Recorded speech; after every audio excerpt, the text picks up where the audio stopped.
What's up mga kapadyak, dito tayo ngayon sa may Glorious Ride Bike Shop. Bike check lang natin ngayon itong Sunpeed Triton. Finally, bike check ko na yung bike nito. Ang dami nagre-request na gawa ko ng bike check yung bike nito, hindi ko nagagawa. Pero ngayon, ito na siya. Bike check lang natin. Itong unit nito is size 48 yung frame size niya. Check ko yung stand over clearance. 48 pa talaga. Kasi ako 53 ako mag-road bike, 52, 53. Stand over clearance okay pa. 48, maliit ko sa akin. First impression, siyempre, sa mga Sunpeed na bike. Maganda yung paint job nila yun, maganda yung pintura, yung pagkakatira sa pintura, sa design, sa mga kulay-kulay. Yun yung maganda sa Sunpeed. Black yung kulay, matte neon colors dito. Highlights lang, Sunpeed logo. May texture yung logo ng Sunpeed. Yung maganda yung pagkakapintura sa kanila. Parang specialized. Isa to sa mga popular choice budget road bike siya, sobrang mura. Pero maganda yung frame, okay na din yung pyesa. Check naman natin yung mga pyesa. Mahaba yung head tube niya.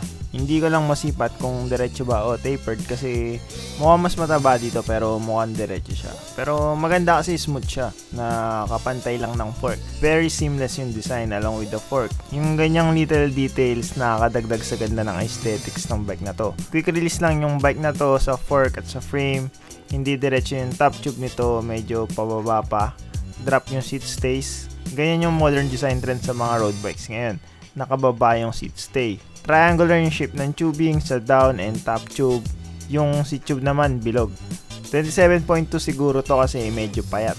Tinatamad ako bunutin kasi hindi na ako i-release yung seat clamp. Internal cable routing na siya. Malinis tingnan. Papasok sa loob ng frame yung mga kable.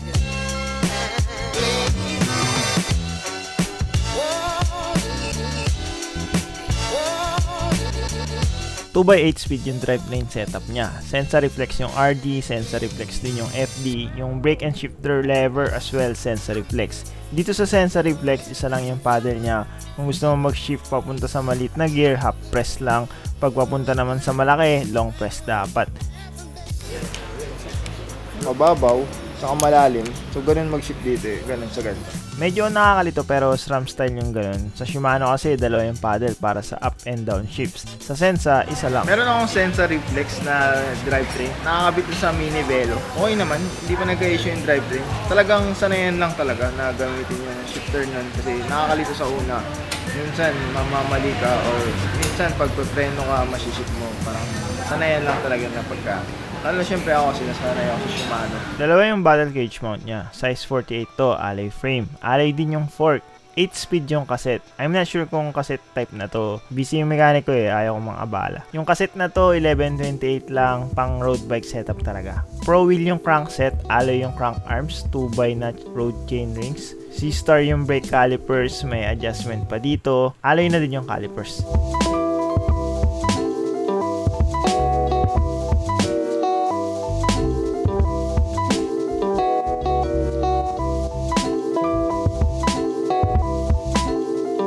Solon yung hubs, quick release sa harap at sa likod.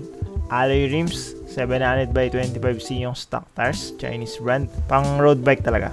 Slick pero may texture pa din. May brake line syempre. Saktuan lang ang taas ng rims. Presta na yung valves kaya okay. Yung saddle maganda. Maganda yung forma at design. Foamy yung texture ng ibabaw pero slim profile siya, pang road bike talaga. Yung stem mahaba, siguro 90 or 100mm to. Hindi sobrang angled yung stem, may spacers pa na pwede i-adjust. So kung gusto mo ibaba, pwede pa to. Alloy yung drop bars, yung ramp maiksi lang. So hindi sobrang haba ng reach. Shallow din yung drop. Ganito yung klase ng drop bar na mas prefer ko. Maiksi yung reach tapos shallow yung drop.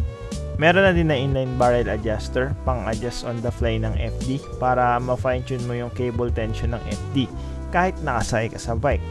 Yung kasamang pedal is alloy naman, pero papalitan mo din yan ng clutch pedals along the way, for sure. Balik tayo sa crankset, alloy crank arms, square taper ang bottom bracket, compact yung size ng chain rings. Yung RD ng Sensa reflex mukhang iba na kaysa dun sa dati, kasi hindi na siya glossy eh. Matte na yung texture niya. Yung dati glossy eh. Ano nga yung binago nila dito? Yung chain naman is SUMC brand.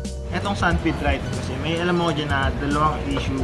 Una, yung chain na nauulog, na naging issue dati. Nakita ko yun actual, ako mismo. Nakita ko nung tinest ride ni Sir Carlo. Kasama namin siya mag-ride. Out of the blue, bilang nalaglag yung kadena. Tapos pinatonan niya sa mekaniko niya. Nahulog pa rin. Dalawang beses nangyari. Sabihin, hindi siya wala sa tono. Pero na-report na yun sa Sunpeed, sabi ni Sunpeed. Yung issue daw na yun is gawa nung chain na nakalagay, stock chain. So ang ginawa nila sa mga bago nilang unit, pinalitan lang nila yung mga chain. Binago nila yung chain na nakalagay. So yung chain drop is okay na daw.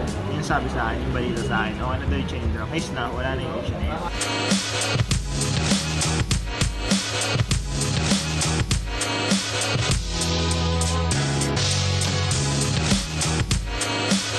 Ang isa pang issue, yung daw RD, napuputol. Pero isang kapadyak nagpunta sa bahay. Shoutout nga pala sa mama ko. Paalam ko sa Antipolo lang, pero nandito kami sila kila Sir Ian. Shoutout nga pala sa kaibigan ko na laging di sumasama kaya di nakapunta sa malalayo.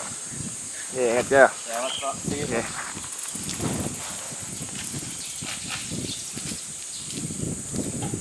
Naka Sunpeed Triton. I-bike check ko sana kaso lang hindi na stock yung setup niya. Nagpalit siya ng RD kasi daw naputol daw yung RD niya out of stock. Ewan ko kung ganun ba din yung RD or kung baka error nung may-ari nung rider. Hindi natin masabi, hindi natin alam. Pero ako sa experience ko naman, yung sensor reflex na nasa mini belo ko, wala namang issue, hindi naman nag-problem. Okay pa naman, good na good din.